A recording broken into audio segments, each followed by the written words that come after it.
안녕하세요. 사연 읽어주는 남녀입니다. 오늘도 와주셔서 감사드리며, 그럼 오늘의 사연 소개해드리겠습니다. 아이고, 사람들 참 부지런하기도 하네요. 이 이른 시간부터 저를 기다리고 있을 줄은 몰랐습니다. 저도 저지만 진짜로 대단한 건 저 사람들이지 싶어요. 사장님, 안녕하십니까? 제가 몇 번이나 말씀드렸을 텐데요. 이 건물 팔 생각 없다니까요. 오늘은 다른 제안을 드릴 겁니다. 현 시세의 1.5배는 어떻습니까? 이거 진짜 날이면 날마다 오는 기회가 아닙니다.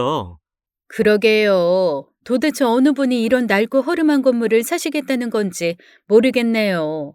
도심도 아니고 변두리 중에 변두리인 곳에 위치한 걸 굳이 웃돈 줘서 사시겠다는 이유가 뭡니까? 왜요?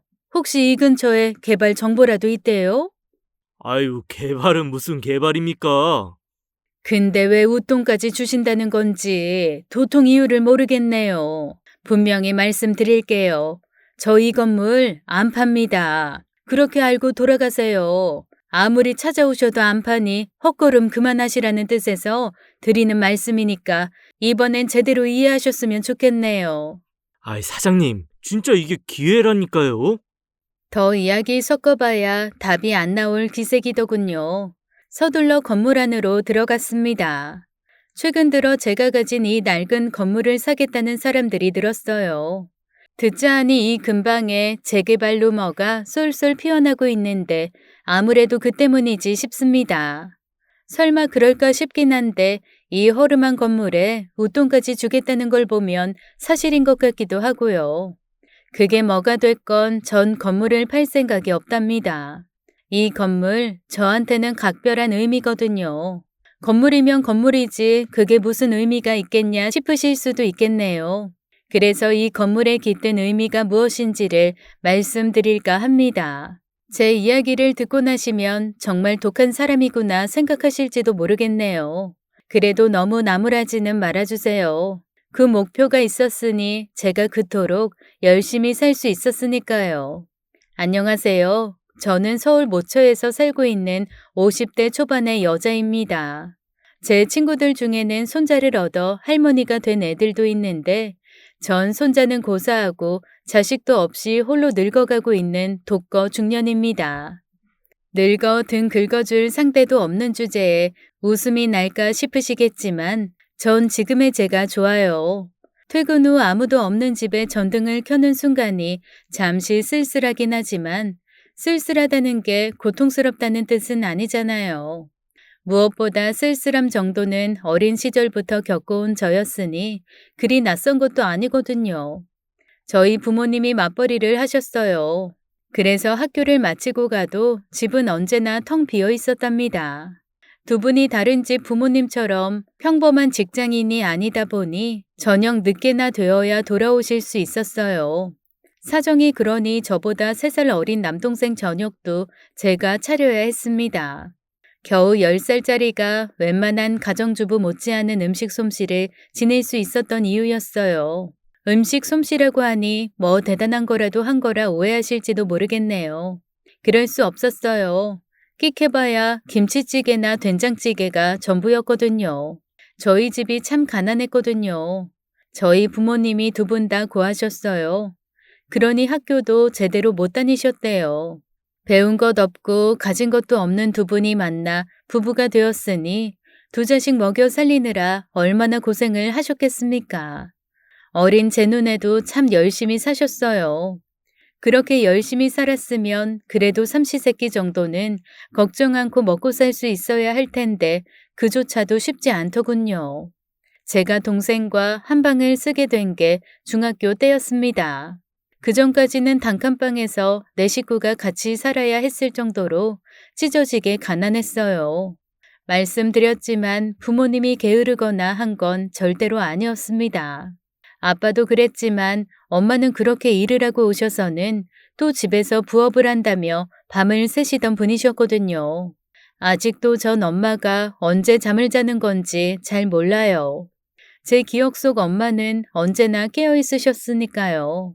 그렇게 열심히 살아도 좀처럼 가난을 벗어나지 못했으니 언제나 두 분이 일을 할 수밖에 없었답니다. 그래도 부모님이 저희 남매한테 물려준 게 없는 건 아니었어요. 항상 부지런하게 사시는 걸 보고 자랐으니 저랑 남동생도 게으름 따위는 모르는 그런 사람으로 자랄 수 있었답니다. 덕분에 제대로 된 참고서 하나 없이 지냈어도 성적은 좋은 학생이 된 거죠. 조금만 형편이 됐어도 저 대학에 갈 수 있었어요. 고3 담임이셨던 선생님이 얼마나 안타까워 하셨는지 모릅니다. 저 사실 지방 국립대에 전액 장학생으로 갈 수도 있었거든요. 그래도 그럴 수 없었어요. 학비가 안 든다고 공짜로 대학에 다닐 수는 없잖아요. 저희 집과는 다른 도시에 있었으니 기숙사비도 필요했고 밥값 따위 등의 생활비도 필요했으니까요. 아르바이트를 해서 그런 걸 충당할 수 있다고도 생각했지만 그럼 저만 편해지는 거잖아요. 그래서 포기했어요. 제가 대학 다닐 그 시간에 일을 하면 다만 얼마라도 부모님께 보탬이 될 수 있다고 생각했기 때문이랍니다. 그리고 제 동생도 생각해야 했어요. 저도 공부를 곧잘 했지만 제 동생은 저보다 훨씬 더 잘했답니다. 전교 1등을 놓쳐본 게 딱 한 번인 그런 아이였어요. 전교 1등을 못했다고 펑펑 울던 그런 놈을 보고 누나인 제가 어떻게 대학 따위의 단 꿈을 꿀 수 있겠습니까? 그래서 선생님과 부모님의 반대를 무릅쓰고 취직을 했어요. 처음 취직한 곳이 조그만 프레스 제작업체였습니다.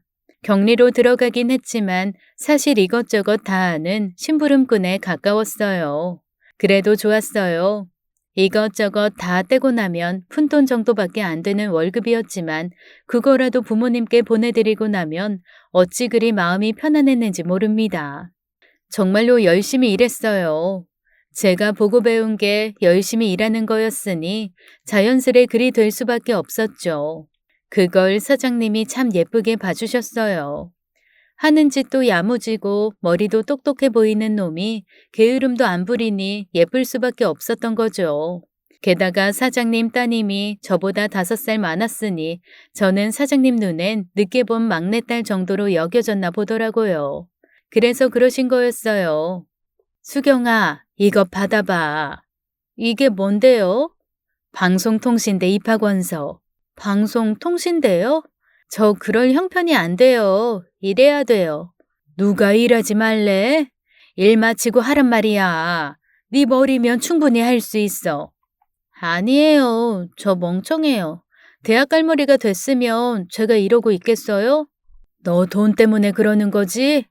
제가 아무리 어른인 척 해봐야 겨우 20살 간 넘은 아이였죠. 사장님이나 사모님처럼 노련하게 감정을 숨길 수 있는 사람이 아니란 뜻이었어요. 사모님은 제가 왜 방통대를 마다하는지 너무 잘 알고 계셨답니다. 방통대는 등록금이 엄청 싸. 그리고 그거 아니? 국가 장학금으로 무료로 다닐 수 있는 거. 거짓말이었답니다. 요새 방통대는 국가 장학금이 있지만 예전엔 아니었어요. 물론 성적이 좋거나 가정 환경이 어려운 사람을 위한 몇몇 장학금 제도가 있긴 했지만 그건 제가 노력을 해야 하는 거였답니다. 나중에는 제가 성적 우수자로 전액 장학금을 받긴 했지만 처음 입학 때는 그럴 수가 없었어요. 그걸 사장님이 내주셨답니다. 사모님이 말씀하신 대로 그리 큰 액수는 아니었지만 저한테는 정말 큰 돈이 맞았거든요. 제가 그 사실을 알고 한사코 마다했지만 두 분은 괜찮다고 하셨어요.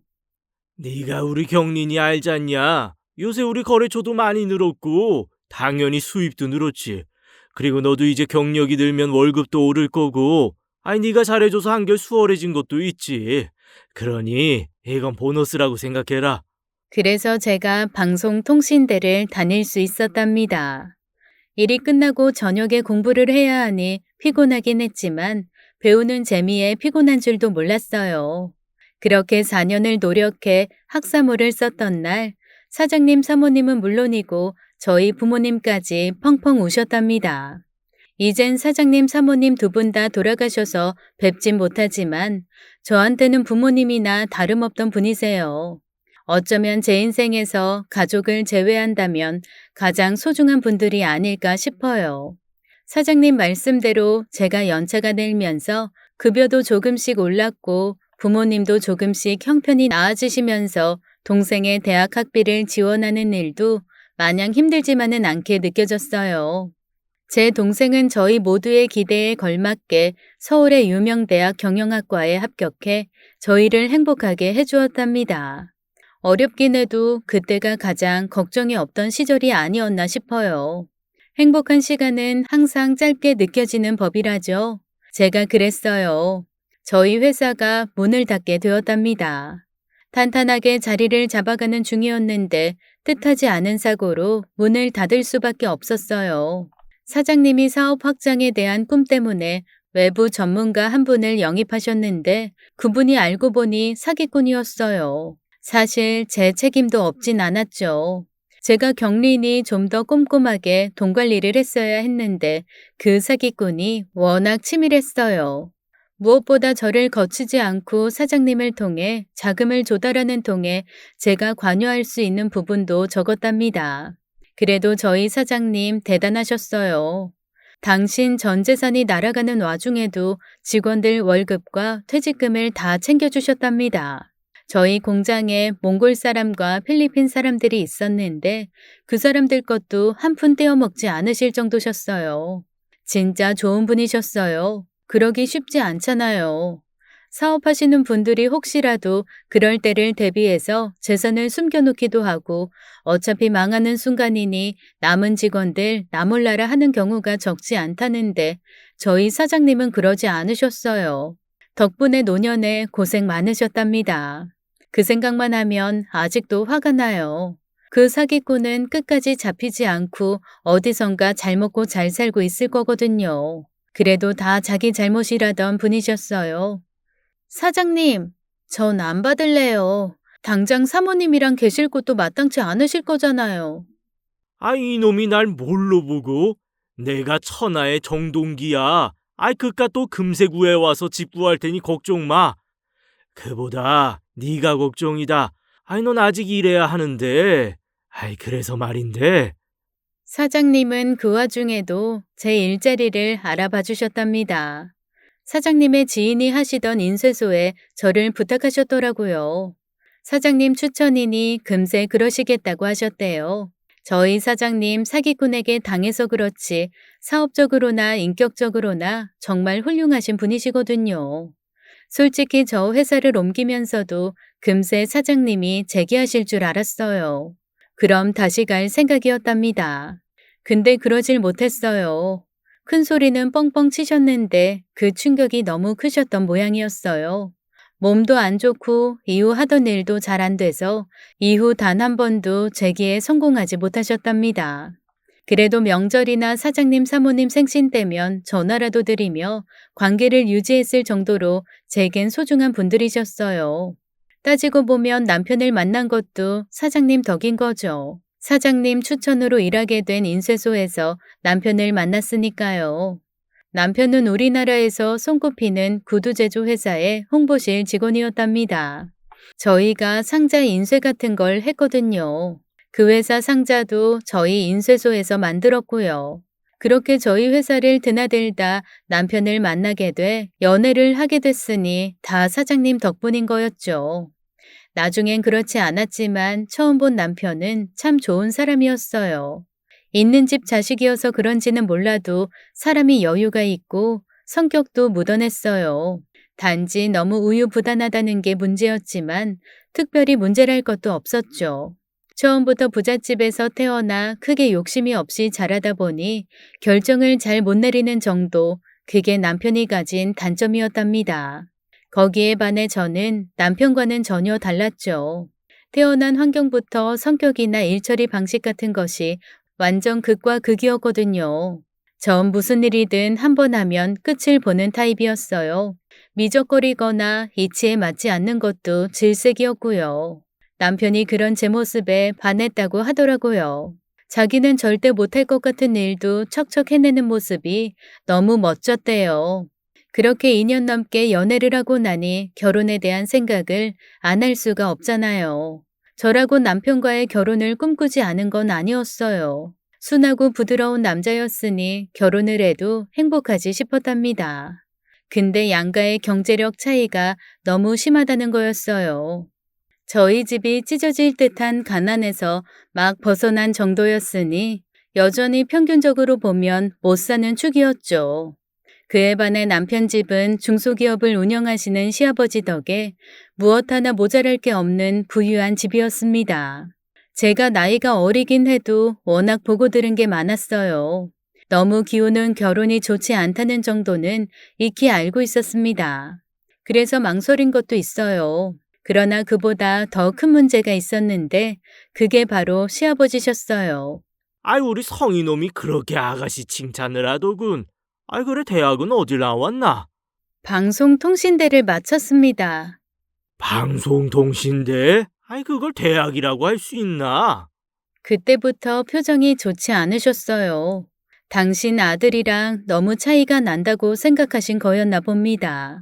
거기에다 저희 집 형편이랑 제가 다니는 회사까지 다 듣고 나신 뒤에는 노골적으로 불편한 표정을 지으셨어요. 저한테 직접적으로 말씀하신 적은 없지만 아마 저희 결혼을 꽤 반대하셨을 겁니다.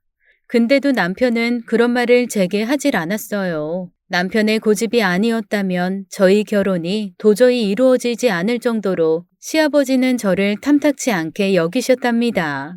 그건 결혼 후에도 마찬가지였어요.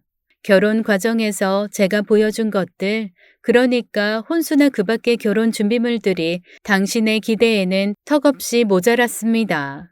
저희 형편 이상으로 한다고는 했지만 시아버지 기준에는 말도 안 되는 것들이었을 테니 안 그래도 못마땅하던 제가 한층 더 꼴보기 싫으셨던 거죠. 때론 남편이 그런 걸 느끼고 시아버지한테 항의를 할 정도였어요. 시아버지가 밖에서는 독불장군에 자기 멋대로 살았지만 오직 한 사람, 남편에게만은 꼼짝을 못하셨어요. 자식 사랑이 지극해서 그런 것일 수도 있지만 한편으론 엄마 정을 못 받고 자란 남편에 대한 측은함 때문이 아니었나 싶습니다. 시어머니는 남편이 중학교 시절 암으로 돌아가셨다더군요. 집안에 돈이 워낙 많았으니 시어머니가 안 계셨다고 해도 살림 걱정을 할 이유는 없었어요. 파출부 아주머니가 매일 출근해서 밥이며 청소, 빨래 등을 도맡아 주셨으니 그런 불편은 모르고 살았지만 그래도 엄마가 없다는 건 쉬이 메울 수 없는 일이었으니까요. 그래서 남편이 원하는 것이라면 무엇이든 아끼지 않던 분이셨어요. 저희 결혼이 가능했던 이유였습니다. 아들이 하도 그러니 어쩔 수 없이 승낙하긴 했지만 아무리 봐도 자기 눈에는 차지 않는 제가 더 얄미웠을 거예요. 그래서 저를 며느리가 아닌 파출부나 하인처럼 생각한 거였죠. 제가 시집 오자마자 원래 일하시던 파출부 아주머니를 내보낸 게 그 증거였습니다. 이제 집에 새 사람도 들어왔으니 아이, 살림은 새아가가 하는 게 낫겠지. 아이, 아버지, 이 사람 일하잖아요. 근데 어떻게 두 집 살림을 해요? 이 말만 두 집 살림이지. 우리 집이랑 너희 집이 두 층밖에 안 떨어졌는데 굳이 모르는 사람이 계속 우리 집에 들락거리는 것도 좀 그렇지 않냐? 요새 파출부들이 아이, 집안 물건 훔치고 그래서 문제가 많다지 않냐? 너도 알다시피 우리 집에 귀중품도 많고. 아이, 그래도 아니야. 네, 아버님. 아버님 말씀이 옳습니다. 제가 살림을 할게요. 지난번에 아버님이 말씀하신 대로 회사 그만두고 살림하겠습니다. 자기야. 괜찮아. 나 사실 회사 일하는 것보다 살림하는 게 더 좋아. 그리고 며느리가 들어왔는데 파출부 계속 쓰는 게 보기도 안 좋고. 그러니까 그렇게 하자, 응?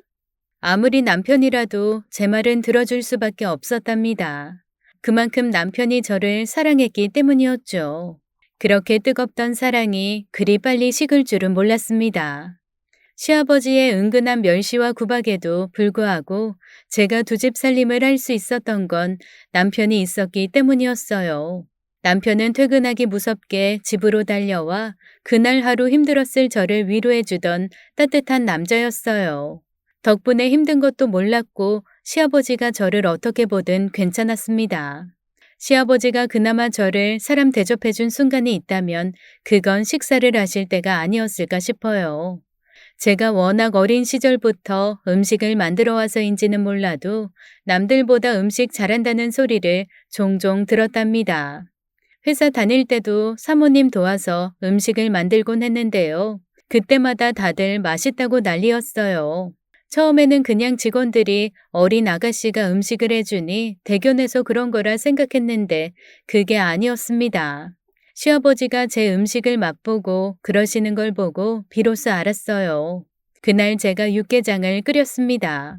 여기 계시는 주부 구단분들이라면 잘 알고 계실 거예요. 사실 육개장 만들기가 참 쉽거든요. 좋은 양지머리 떼어와서 대파에 고사리, 마늘, 생강 넣고 푹 끓이는 게 다니까요. 핏물을 빼고 대파를 볶고 이런 건 어느 음식이나 별 다를 건 없죠.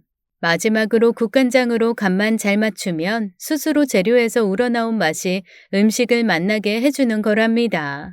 사실 모든 요리가 다 그래요. 친구들을 보면 제가 알려줘도 그 맛이 안 난다고 하는데 사실 이유는 잘 모르겠습니다. 그게 손맛이라고 그러시던데 전 손맛이 뭔지도 몰라요. 그냥 하다 보니 어느 순간 자연히 그렇게 된 거니까요. 육개장만 그런 게 아니었어요. 김치찌개나 된장찌개처럼 눈 감고도 만들 수 있는 걸 만들어도 제가 만들면 맛있다고 그러셨어요.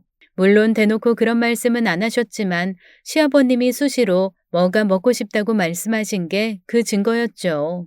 저희 시아버님이 엄청 미식하시거든요. 돈도 많고 사업차 만나시는 분들도 많으시니 전국 각지의 맛집 음식은 줄줄 꿰고 계시는 분이세요. 남편 말로는 그전 파출부 아주머니들이 해주는 음식을 먹을 때는 단 한 번도 그런 식으로 반응한 적이 없다고 그랬을 정도세요. 그런 분이 제 음식은 흡족해 하셨죠. 그게 첫걸음이라고 생각했어요. 가족을 식구라고 하잖아요. 함께 밥 먹는 사이요. 음식이 그만큼 중요한 거거든요. 그러니 조금씩 시아버지와의 관계 개선에 대한 욕심을 가져볼 법했습니다. 근데 조금씩 나아지던 시아버지와의 관계가 한순간 원래대로, 아니 원래보다 못하게 되어버리고 말았어요. 어느 주말이었습니다. 주말의 여유를 만끽하려는 듯 늦잠을 잔 남편이 일어나기를 맞춰 만둣국을 끓여주고 나서 남편이 TV 시청에 여념이 없더라고요. 평일에 자주 못 보니 주말이라도 함께 시간을 가지고 싶긴 하지만 그래도 회사원들에게 주말이란 마음껏 게으름을 부려도 되는 시간이라는 걸 잘 아니 남편을 방해하고 싶지 않더라고요. 그렇다고 혼자 멍 때리기도 그래서 시아버지 집 청소를 할까 했습니다. 마침 그날 시아버지가 약속이 있으셔서 나가신다고 그랬거든요. 그래도 다시 한번 확인을 했어요. 자기야, 오늘 아버님 약속 나가신 거 맞지? 아, 오늘 땡땡 섬유 김 회장님이랑 낚시 가신다고 그랬어. 왜? 자기가 나랑 안 놀아줘서 아버님 집에 가서 침대 시트나 빨려고. 왜, 놀아줄 거야? 잠시만. 보던 것만 마저 보고 놀자. 알았어. 나 아버님 집 가서 빨래만 돌려놓고 올게. 시아버지가 나갔다고 생각했으니 아무 생각 없이 문을 열고 들어갔습니다. 아무도 없을 거라 생각했는데 그 순간 화장실 문이 열리더니 속옷만 입은 젊은 여자가 나오지 뭡니까? 너무 놀라 비명을 질렀습니다. 아, 당신 누구야? 누군데 여길 와요? 당연한 반응이었습니다. 시아버지 집에 여자가 있을 이유가 없었으니까요. 그것도 속옷만 입은 젊은 여자라는 게 말이 안 되니까요. 근데 그 여자가 오히려 적반하장식으로 나오지 뭡니까? 그러는 당신이야말로 누구길래 여기를 와? 오빠, 좀 나와봐. 여자의 말이 떨어지기 무섭게 안방문이 열리더니 사각 팬티에 러닝셔츠만 입은 시아버지가 나오시지 뭡니까? 차라리 속옷만 걸친 여자를 보는 게 더 낫더라고요. 제가 어찌할 바를 몰라서 눈을 땅으로 내렸답니다. 뭔데? 아니, 넌 여길 왜 와? 솔직히 말이 안 되는 소리였습니다. 제가 시아버님 댁에 들르는 건 당연한 거였죠. 집안 살림을 하기 위해 하루에도 몇 번씩 들락거리는 곳이었으니까요. 그런데 시아버지가 그런 제게 왜 왔냐고 묻는 건 말이 안 됐죠. 시아버지도 당황하셨다는 뜻이었어요. 다른 사람도 아닌 며느리에게 젊은 여자와 있는 모습을 보였으니 민망했을 겁니다. 얼핏 봐도 제 또래처럼 보이는 여자였어요. 그런 여자와 속옷 차림으로 집에 있다는 게 무슨 의미일지는 분명했죠. 보기엔 그랬지만 사실 죄는 아니었어요. 시어머니가 돌아가신 지도 한참 지났고요. 시아버지가 누굴 만나건 제가 참견할 일은 아니었죠. 그래서 그냥 나오려고 했습니다. 어쨌건 그건 시아버지의 사생활이었으니까요. 죄송해요. 오늘 약속 나가신 줄 알고 저 이만 나가보겠습니다. 그렇게만 끝났으면 그나마 괜찮지 않았을까요? 근데 허겁지겁 돌아가는 제 뒤로 이어지는 두 사람의 대화가 문제였습니다. 오빠, 누구야? 누군데 오빠 집을 맘대로 드나들어? 설마 놔두고 딴 여자 만나? 생긴 것도 그렇고 옷 입은 것도 그렇고 오빠 스타일 같지는 않은데. 예끼 이놈, 내 눈이 얼마나 높은데? 아유, 우리 집 파출부여. 오늘 내가 약속이 있는 줄 알고 들른 모양이다. 화장실에서 뭘 했길래 일이 늦어? 아이, 어서 들어가자. 에휴, 못 말려. 그래, 간다 가. 둘러대다 보니 그리 된 거였을까요? 아니면 진심이었을지도 모릅니다. 당장 며느리인 제게 그런 꼴사나운 모습을 보였으니 여자를 보내건 혹은 변명을 하건 하는 게 정상인 거 아니었을까요? 근데 시아버지는 제겐 아무런 신경을 쓰지 않는 눈치셨어요. 어떻게 며느리를 파출부라고 할 수 있는 거였을까요? 제가 바로 내려오자 남편이 의아한 듯 되묻더군요. 빨래한다며? 왜 이렇게 일찍 내려와? 아니, 생각해보니 내가 며칠 전에 아버님 시트를 빨았더라고. 올라가다 생각나서 그냥 내려왔어. 이 사람이 벌써 치매가 오나? 남편에겐 차마 방금 전 제가 본 그 장면을 말할 수가 없었답니다. 시아버지가 누굴 만난다고 남편이 뭘 할 수 있는 건 아니었죠. 설령 그 상대가 제 또래의 여자라고 해도 그 사실엔 변함이 없고요. 다만 굳이 남편이 그 사실을 알아야 할 이유는 없었어요. 제가 그 정도로 상식이 없는 여자는 아니었답니다. 근데 시아버지는 절 그렇게 생각하시지 않는 모양이었어요. 그날 저녁 저희 집으로 전화가 걸려왔어요. 시아버지셨습니다. 저보고 좀 올라오라시더군요. 시아버지가 낚시를 가셨으니 당연히 저녁을 먹고 올 거라 생각했던 남편이 고개를 갸웃했지만 그럴 수도 있었죠. 남편이 따라오겠다는 걸 말리고 혼자서 올라갔어요. 그러라고 그러셨거든요. 왠지 감이 안 좋더라고요. 아니, 너는 애가 왜 그 모양이냐? 오면 온다 말을 해야지. 죄송해요. 오늘 약속하신다는 말을 들어서. 에잉, 그건 그렇고. 아, 너 아까 본 거 혹시 성희한테 말한 건 아니지? 네. 그나마 그 정도 눈치는 있어서 다행이네. 아이, 앞으로도 그 입 꾹 다물고. 네. 알았다. 아이, 내려가봐. 저녁은 어떻게? 아이, 내가 알아서 먹을 테니 그냥 가. 자신의 불편한 심기를 보여주겠다는 듯 퉁명스럽게 말씀을 하시더군요. 그날 이후 주말엔 가급적 시아버지 댁에 들르라는 것을 삼갔습니다. 그래도 아주 안 갈 수는 없어 갈 일이 생기면 항상 먼저 연락을 드렸어요. 혹시라도 그때 같은 불상사를 미연에 방지하기 위함이었죠. 근데 그런 제 생각은 아무짝에도 쓸모가 없는 것이었답니다. 너 좀 잠시 올라와 봐라. 그 일이 있은 지 몇 달이 흐른 어느 주말이었습니다. 시아버지가 부르셔서 올라갔죠. 뭐 시키실 게 있다고 생각했어요. 문을 여는 순간 현관에 있던 여자 구두를 보면서 뭔가 이상하다 싶었습니다. 설마 그럴까 했는데 정말 그랬습니다. 시아버지가 또 여자를 불러들인 거였어요. 그나마 다행이라면 안방에서 안 나왔다는 거죠. 그런다고 모를까요? 내 출출해서 그러니 해물파전 좀 만들어라.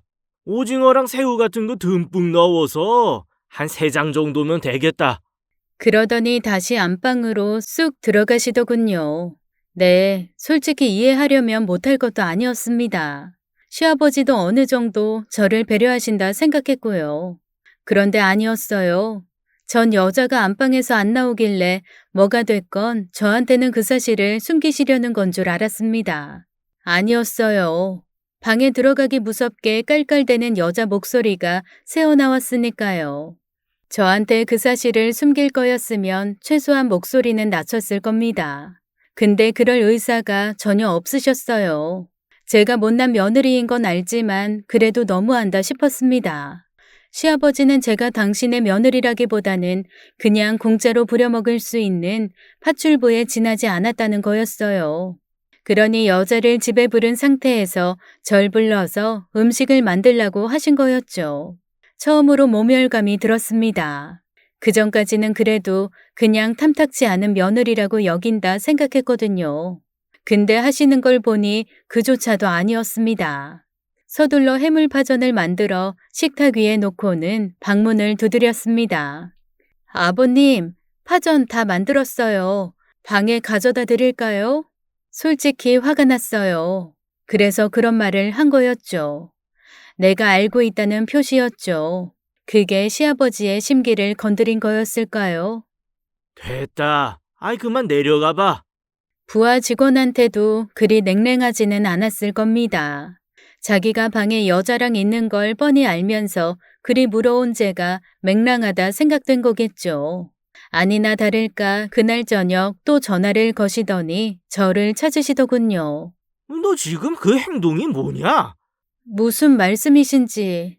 내가 다른 사람이랑 있는 거 뻔히 알면서 아이 굳이 방으로 들어오겠다는 의도가 뭐냔 말이야. 왜? 어떤 여자인지 궁금했냐? 혹시라도 새로운 시어머니 후보인지 보고 싶었던 거냐고? 분명히 말하는데 아이 넌 그런데 간섭할 자격이 없어. 넌 그냥 시키는 대로 하기만 하면 돼. 내 말 알겠냐? 네. 속에서 하고 싶은 말이 들끓었지만 거기서 뭘 할 수 있겠습니까? 며느리 보란 듯 젊은 여자를 집으로 데려와서는 며느리한테 그 여자 간식이나 만들라는 게 정상이라고 생각하세요? 뭐 이런 말이 하고 싶었어요. 그랬으면 시아버지 표정이 참 볼만했을 텐데 말입니다. 근데 그럴 순 없었죠. 어쨌건 전 며느리였으니까요. 제가 남편과 10년 가까이 살면서 시아버지 여자를 참 많이도 봤습니다. 어느 순간에는 참 대단하다 싶기까지 할 정도였어요. 그 나이에 젊은 여자를 수시로 바꾸시는 게 놀라웠답니다. 아무리 돈이 많다고 해도 자기 아빠 뻘을 넘어서는 남자의 집에 따라오는 그 여자들은 도대체 뭐였을까요? 가끔은 저런 아버지를 보고 자란 남편도 그러지 않을까 무서울 정도였답니다. 그래도 내 남편은 다를 거라 생각했어요. 실제로 그랬으니 제가 결혼을 한 거였죠. 남편은 시아버지와는 달리 저만을 사랑해주는 그런 남자였어요. 적어도 제가 아이를 유산하고 일종의 산후 우울증에 시달리기 전까지는요.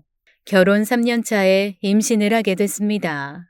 좀 늦은 것 같지만 사실 저희가 그 전까지는 피임을 했었어요. 아이가 들어서는 순간 신혼이 끝난다는 말을 들어서 한 2년은 아이 없이 살자고 그랬거든요. 피임을 마치고 얼마 안 돼서 아이가 들어섰어요. 너무 좋았어요. 항상 조심조심하며 지냈는데 왜인지는 몰라도 자연 유산이 됐답니다. 의사는 충분히 그럴 수 있다더라고요. 임신부 중에 그런 일을 겪는 경우가 적지 않다고도 그랬고요. 근데 그런 말로 위로가 될 수 있는 게 아니었어요. 제가 그만큼 간절히 아이를 바랐기 때문이었죠. 유산 후 남편도 저만큼 괴로웠을지도 모릅니다. 그래서 종종 술을 먹고 들어왔어요. 사실 저도 술에 기대고 싶은 순간이 많았으니 남편이 그러는 걸 이해할 순 있었어요. 머리로는 그랬어요. 근데 마음은 또 다른 문제잖아요. 그래서 남편한테 투정 아닌 투정을 부렸답니다. 나 힘든 건 알잖아. 이런 때 조금 일찍 와주면 안 돼? 나도 힘들어서 그래. 정 힘들면 친정 가서 좀 쉬다 오든가. 그럴 형편이 아니니 그렇지. 어제도 아버님이 불러서 17층 갔다 온 거 알잖아. 나 사실 가고 싶지 않았어. 당신이 말해줄 수 있지 않아? 제 몸이 그랬는데도 시아버지는 변함없이 당신의 여성 편력을 과시하셨답니다. 어떻게 자기 손자를 낳을 뻔한 여자를 그렇게 대하는 건지 모르겠더군요. 이런 말 그렇지만 시아버지는 자기 아들을 제외하면 세상 모든 사람들을 하찮게 생각하는 쓰레기였습니다. 언젠 안 그랬어. 아버지가 출출하시니 부른 거잖아. 아니, 며느리가 돼서 그것도 못 해줘? 그리고 내가 등 떠민 것도 아니잖아. 당신 스스로 한다고 그랬으면서 왜 이제 와서? 아니다, 그만하자. 그쯤 들어선 남편도 저에게 종종 나를 세웠답니다. 제 탓이었을까요? 매번 집에 들어온 남편을 잡고 투정을 부려서요. 그럴 수밖에 없었어요. 세상이 너무 싫었습니다. 제 아이를 빼앗아 간 것도 못마땅했고 그런 저를 팥줄부처럼 대하는 시아버지도 싫었어요. 그러니 남편에게나마 투정을 한 거였죠. 그래야 숨을 쉴 수 있었으니까요. 근데 남편은 그런 제가 변했다며 더 밖으로만 나더니 싫은 소리를 할 수밖에 없었습니다. 겨우 그런 이유로 바람을 피운다는 게 말이 될까요? 그럼 우리나라 남편 10명 중 9명은 바람을 피웠을 겁니다. 그때 이후로 남편과 저는 급격히 멀어졌어요. 그토록 뜨겁던 사랑의 유효기간이 고작 3년 조금 더 지나니 끝나버릴 줄 누가 알았을까요? 남편과 제 사이가 예전 같지 않다는 걸 알게 된 시아버지는 점점 더 노골적으로 저를 천대하기 시작했습니다. 그래도 그전에는 여자를 안방에 둔 채로 저한테 간식을 만들라거나 하셨는데 그즈음에는 그런 생각조차 하지 않으셨어요. 야시시한 란제리만 걸친 여자들이 제 앞에서 거침없이 돌아다녔답니다. 그리고 매번 저는 그 여자들 앞에서 파출부로 소개되어졌고요. 너무 비참했어요. 그래서 폭발해 버린 거였습니다. 당신 아버님이 주말에 날 왜 부르는 줄 알아? 아이, 뭐 시키실 일이 있어서겠지. 맞아. 두 사람이 먹을 음식 같은 거 만들라고 부르는 거야. 아이, 두 사람? 두 사람. 아버님이랑 젊은 여자, 그것도 항상 다른 여자지. 그래? 아이, 그렇구나. 남편의 반응이 너무 예상 외였습니다. 전 남편이 그 소리를 들으면 당장 펄쩍 뛰면서 시아버지를 찾아가 불같이 화를 낼 줄 알았어요. 근데 너무 태연했어요. 비로소 제가 뭔가 크게 착각을 하고 있다는데 생각이 미쳤습니다. 남편도 그 사실을 알고 있었다는 뜻이었어요. 그러니 아무렇지 않게 반응하는 거였죠. 괜찮아? 아무렇지 않아? 뭐가? 아, 여자들이 아버지 집에 오는 거? 뭐 그럴 수도 있지. 엄마가 떠난 게 벌써 20년도 더 지났는데 아버지라고 언제까지 혼자 사실 수도 없을 테고. 아이, 뭐 그런다고 그런 여자들이랑 결혼을 하신다는 것도 아니잖아. 아버지도 남자인걸. 왜? 고자질에서 부자 사이라도 멀어졌으면 한 거야? 당신 참 순진하네. 그럴 생각이면 애당초 꿈깨. 시아버지가 여자를 데려온 걸 처음 봤을 때만큼이나 충격이었습니다. 제가 사람을 잘못 본 것이었을까요? 처음 본 남편, 제가 결혼하고 싶어 했던 그 사람은 분명히 순수하고 맑은 남자였습니다. 그런데 그때 남편은 전혀 그렇지 않았어요. 겨우 6, 7년이 흘렀을 뿐인데 그 짧은 시간 새 남편은 전혀 다른 사람이 되어버렸습니다. 그러니 바람을 피우고도 그렇게 당당했겠죠. 당신 이게 뭐야? 왜 당신 주머니에 여자 손수건이 들어있냐고. 세탁소에 남편 양복을 맡기기 위해 주머니를 정리하다 여자 손수건을 보았답니다. 남편의 손수건은 제가 다 아니 남편 건 아니었어요. 게다가 그 알록달록한 무늬하며 짙은 여자 향수까지 뿌려진 그 손수건은 분명히 여자 거였어요. 내 주머니에 뭐가 있다고? 이 여자 손수건? 에이, 그런 게 왜 있지? 아이, 몰라. 어디서 들어왔나 보지. 별것도 아닌 걸로 왜 그렇게 성을 내? 별게 아니라고? 남편 옷에서 여자 물건이 나왔는데 어떻게 별게 아냐. 요새 당신 새벽에 울리는 핸드폰도 그렇고 매일 새벽같이 들어와서는 온몸에 향수 냄새 묻히고 오는 것까지는 그렇다고 쳐. 당신 말대로 아버님 회사에서 영업한다고 그런다고 이해해준다고 치자고. 근데 이건 아니잖아. 여자한테 영업하고 다니지는 않을 거잖아. 좀 작작해라. 내가 이러니 집에 오기가 싫은 거야. 그래, 그거 여자 손수건 맞아. 어느 룸살롱 마담이 넣었나 보지. 남자가 밖에서 일하다 보면 룸사롱도 가고 마담이랑 아가씨랑 앉아서 놀 수도 있지. 그럼 내가 거래처 사람 앞에서 난 유부남이니 혼자 놀겠습니다. 이래야 돼? 적반하장도 정도가 있는 거였습니다. 그즈음 남편이 다니던 회사를 그만두고 시아버지 회사 영업팀장으로 자리를 옮겼어요. 아무래도 시아버지 연세도 있고 하니 서서히 경영 수업을 해야 한다는 이유에서였습니다. 그 핑계로 매일 술에 여자질을 하고 있었어요. 같이 사는 아내가 안 본다고 그걸 모를까요? 그래도 참았습니다. 어쨌든 제가 선택한 결혼이니 제대로 꾸려가고 싶어서요. 그랬으면 조심하는 척이라도 해야 하는 거 아닐까요? 근데 남편은 그러질 않았어요. 다 이유가 있었습니다. 남편은 제가 못 견디고 폐악질이라도 부리길 바랐던 거였어요. 그럼 그걸 핑계로 갈라서려고 했던 거죠. 저란 여자는 참 비겁했습니다. 말로는 제 선택을 책임지느니 어쩌느니 했지만 결국은 10년 가까이 누리며 익숙해진 돈 많은 삶을 포기하고 싶지 않았던 거였으니까요. 저는 정말 욕을 바가지로 먹어도 할 말이 없는 여자입니다. 제가 무슨 짓을 했는지 말씀드릴까요? 저 남편과 시아버지의 노골적인 냉대에 깃든 이유를 알아낸 뒤부터 나름 준비를 했답니다. 우선은 남편이 외도를 하고 있다는 증거를 하나씩 모았고요. 그것만으로는 부족하다 싶어서 시아버지 집에서도 서류들을 훔쳤어요. 정확히는 훔친 게 아니고 사진을 찍었답니다. 시아버지가 밖에서는 어떤지 모르겠지만 집에서는 참 부주의한 분이셨어요. 제가 집 청소를 하다 보면 회사 재무제표나 그 밖의 보안 서류들을 수시로 볼 수 있었습니다. 큰 기업 같으면 1급 보안 서류로 분류돼 회사 밖으로는 절대 유출시킬 수 없는 것들이었어요.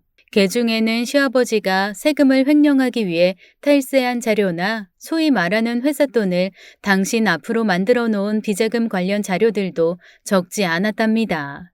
제가 매번 청소를 하는 걸 알면서도 그걸 안방 침대 곁에 놓아두신 게 한두 번이 아니었어요. 시아버지는 아마 그런 생각이었던 것 같아요. 인쇄소에서 기계나 돌리는 무식한 것이 재무제표 같은 걸 봐봐야 뭘 알겠냐 싶으셨겠죠. 그러니 그 비밀스러운 것들을 생각 없이 방치했던 거고요. 시아버지가 제 전공이 무언지에 대해서 단 한 번만이라도 물어보셨다면 그러시진 않았을 겁니다. 제가 경영학과를 졸업했다는 걸 알고서도 그러실 순 없었을 테니까요. 하긴 시아버지 탓을 할 일이 아니었죠. 그 덕분에 제가 종잣돈을 만들 수 있었으니까요. 남편이 저를 내치고 자신의 와이프로 만들고자 했던 여자는 시아버지의 지인의 딸이었답니다. 비슷한 정도의 사업체를 운영하는 집이었으니 생활 수준이나 경제력이 비슷했을 거예요. 저와는 전혀 딴판이었죠. 그 여자가 처녀 시절 남자 관계가 복잡했다는 이유로 판사 집안 며느리로 들어갔다가 1년 만에 내쫓긴 여자였어요. 남편이랑 제대로 어울릴 법한 여자였죠. 시아버지의 며느리로서도 제격이었고요. 저라고 귀가 없을까요? 그래서 더 버틴 거였어요. 제가 물러서지 않으면 남편이 그 여자랑 결혼할 수는 없으니까요. 결국은 남편이 항복을 했습니다. 우리 이제 그만하자. 서로 상처만 주면서 살 이유가 뭐야? 내가 위자료는 섭섭지 않게 챙겨줄게. 뭐 이 정도면 당신 혼자 살아도 큰 문제 없을 거야. 남편이 건넨 위자료는 현금 얼마와 시아버지 건물에 딸린 상가 사무실 한 채였습니다. 사실 적은 돈은 아니었어요. 근데 그걸로 제 인생을 망가뜨린 보상을 받기엔 턱없이 부족했습니다. 저도 악에 바칠 대로 바친 상황이었어요. 위자료가 필요해서라기보다는 남편이 가진 것을 하나라도 더 없애고 싶은 마음이 컸습니다. 그래서 시아버지한테 찾아갔죠. 어떻게 이런 발칙한 생각을 해? 이래서 내가 처음부터 불길했어. 없이 사는 것들이 결국 원하는 게 돈이라는 걸 내 모르지 않았는데. 네, 제가 없이 살아서 돈 말고는 분한 마음을 달랠 수가 없을 것 같아요. 그 사람은 사무실 하나 준다는데 아버님은 뭘 주시겠어요? 그 사람보다는 아버님 재산이 훨씬 많으니까 더 많이 주셔야 할 겁니다. 시아버지가 혀를 내두르시대요. 독하다며 금세라도 쌍욕을 하실 표정이셨어요. 그럴 순 없었죠. 제 손엔 자신의 비리가 쥐어져 있었으니까요. 그렇게 해서 상가 사무실 2채를 얻어냈습니다. 총 3채를 받고 남편과 이혼을 했어요. 제 평생 단 한 번도 만져보지 못한 거액이었습니다. 제가 멀쩡한 여자였다면 그 돈으로 누구처럼 시외곽에 카페 같은 걸 사서 여유롭게 살았을 거예요. 남편과 시아버지에게서 받은 상처를 헤집는 대신 앞으로의 행복을 설계하며 사는 게 더 나았겠죠. 근데 전 그럴 수 없었습니다. 결혼 생활 내내 받았던 수많은 모욕에 이미 제 영혼은 망가질 대로 망가졌거든요. 왜 제가 그 꼴을 당해야 하는 건지 이해할 수가 없었어요. 저 정말 열심히 노력했어요. 저 싫다는 시아버지 집을 쓸고 닦으며 저를 며느리로 인정해 줄 때까지 열과 성을 다했다고요. 남편에게도 최선을 다해 좋은 아내가 되어주기 위해 노력했고요. 결과적으로 그렇게 되지 못한 건 맞지만 정말 최선을 다했습니다. 철이 들 무렵부터 전 항상 제 삶에 부끄럽지 않은 사람이 되기 위해 안간힘을 썼었어요. 그건 결혼 이후에도 마찬가지였고요. 근데 그 대가는 너무 참혹했습니다. 저를 망가뜨린 대가로 건네받은 거액의 현금으로 저를 위로할 수는 없다고 생각했어요. 그래서 목표를 설정했습니다. 그걸 위해서 살아가기로 한 거죠. 근데 사실 그 목표는 제가 원한다고 이루어질 수 없는 거였어요. 남편과 시아버지가 정신을 차리고 사는 한은 그럴 수가 없는 거였답니다. 제 입장에서야 큰돈이지만 남편과 시아버지한테는 줘도 그만 안 줘도 그만인 돈이었어요. 그보다 훨씬 많은 돈을 가지고 있었으니까요. 그 사람들이 저를 그리 하찮게 대할 수 있었던 건 결국 그 돈 때문이었죠. 그래서 결심한 거였어요. 그 사람들의 돈을 다 빼앗기로요. 근데 그게 가능할 리가 없었죠. 열심히 일하고 노력하기만 했다면 시아버지 회사가 흔들릴 이유가 없었으니까요. 가끔은 하늘이 혹은 신이 있다고 생각될 때가 있더라고요. 이혼을 하고 5년 정도가 지났을 때 시아버지가 남편에게 대표 자리를 내어주고 물러나셨어요. 연세가 연세이니 그럴 상황이었죠. 남편이 원래 멍청한 사람은 아니에요. 그런 사람이면 제가 끌리지도 않았겠죠. 그러나 그 즈음 남편은 예전 같지 않았어요. 새로 결혼했다는 그 여자의 엄청난 낭비벽으로 고민을 안게 되면서 부부관계에 금이 간 건 물론이고 시아버지의 아들답게 이 여자 저 여자를 오가는 통에 회사 경영을 제대로 하지 못했거든요. 그러면서 점점 회사는 어려워져 갔어요. 전 그 모든 걸 체크하고 있었답니다. 제 동생이 명문대 경영학과를 졸업하고 해외 금융사에 들어갔어요. 홍콩에 있는 곳이었어요. 동아시아 담당이었는데 그러다 보니 국내 정보를 수시로 모을 수 있었습니다. 제가 부탁했어요. 사실 시아버지 회사 정도를 체크할 이유는 없었습니다. 그 정도 회사를 다룰 이유가 없었으니까요. 그럼에도 동생은 충실히 그 역할을 수행해 주었어요. 누나가 그 집에서 얼마나 힘들게 살았는지 어렴풋이 느꼈기 때문일 겁니다. 잘난 동생을 둔 덕에 전 이혼 후에도 남편의 동태를 알 수 있었어요. 그렇게 또 5년이 지나 남편 회사는 거의 파산 지경이 되었답니다. 회사만 그랬겠어요. 가정도 마찬가지였죠. 돈이 없는 남편을 더 이상 남편으로 인정하지 못하겠다던 그 여자는 이혼과 동시에 자기 아빠가 남편 회사에 투자한 돈을 다 뽑아갔답니다. 안 그래도 힘들던 회사에서 거액의 투자금이 뽑혀져 나가자 더 이상 버틸 여력이 없었죠. 그렇게 빚잔치를 벌인 끝에 남편은 알거지 신세가 되었더군요. 그 정도면 속이 풀릴 것도 같았다면 저를 잘못 보신 거예요. 제가 마지막으로 찾아간 분이 바로 시아버지셨어요. 이것저것 다 처분하긴 했지만 하나 남은 게 있었어요. 변두리 쪽에 허름한 건물 하나요. 그게 시아버지의 명의는 아니었어요. 시아버지의 친척 어르신 앞으로 되어 있었죠. 그러니 빚잔치를 했어도 남길 수 있었던 거죠. 그래도 온전할 수는 없었습니다. 대부분의 건물이 다 그렇지만 자기 돈으로 건물을 사는 경우가 거의 없어요. 은행에서 대출을 끌어 사들인 뒤 시세 차익을 노리는 게 일반적인 건물 구입자의 의도니까요. 시아버지의 건물 역시 그랬습니다. 그것 말고는 재산이 다 날아갔으니 매달 돌아오는 거액의 대출이자 갚기도 버거웠을 거예요. 이대로라면 은행에 넘어가 경매장에 나오는 일만 남은 수준이었습니다. 바로 그걸 사겠다고 한 거죠. 제가 시아버지에게서 받아낸 상가 사무실 세 채를 판 돈을 동생에게 맡겼답니다. 동아시아를 대상으로 일하는 금융 전문가답게 동생은 그 돈을 엄청나게 불려주었어요. 사실 그 돈이면 제가 평생 호의호식하며 살 수 있었답니다. 근데 그걸 목적으로 동생한테 맡긴 게 아니었어요. 언젠간 돈이 있다는 이유만으로 저를 냉대한 그 사람들에게 돈으로 갑질을 하고 싶다는 마음 하나로 만든 돈이었답니다. 참 치졸하죠? 저도 알아요. 그래도 그 방법 아니면 제 상처를 낫게 할 수 없을 것 같았어요.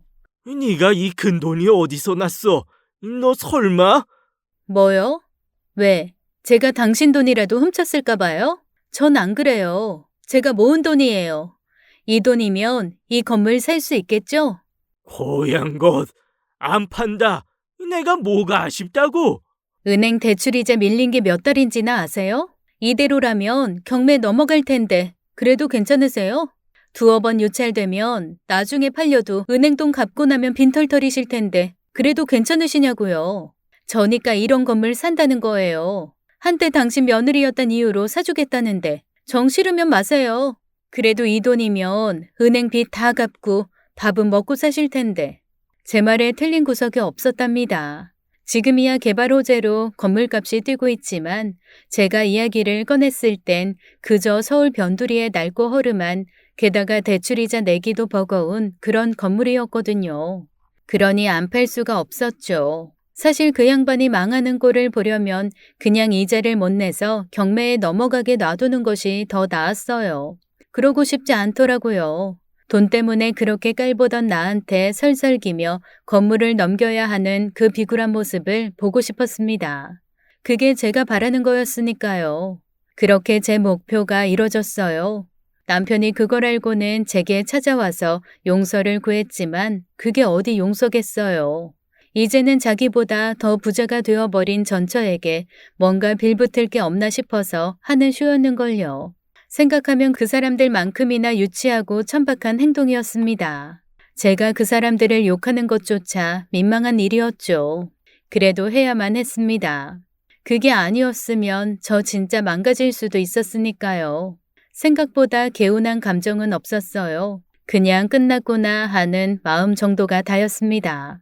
모르겠어요. 과연 잘한 짓이었을까요? 그래도 이젠 새롭게 삶을 꾸려나갈 수 있을 것 같습니다.